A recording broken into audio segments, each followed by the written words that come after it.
playroom and the piano. I'm learning the piano. That is my quarantine musical project, and it's going pretty terribly. So I just wanted to say, hey, it's the Friday before spring break, and I hope that you guys have gotten a chance to get used to all this remote learning, but now have a chance to take a break for the next week.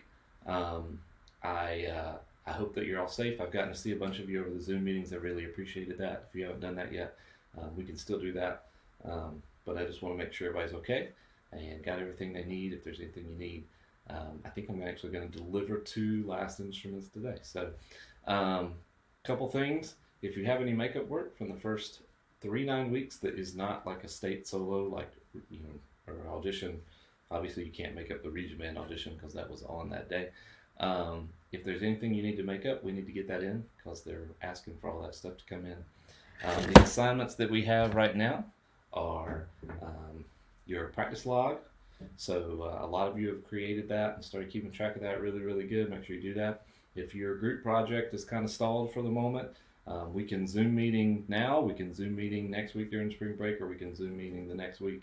You just let me know, and then I'll send out the final thing about when that's due.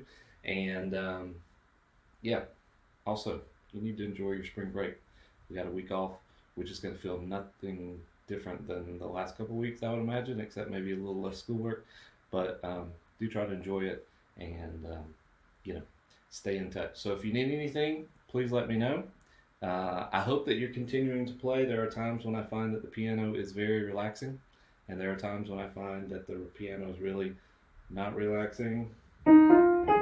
Yep, still working on that. So, but it is a welcome distraction from everything else. So hopefully you got something that you can play and that you're keeping up with things. Stay safe, and hopefully we'll see you soon.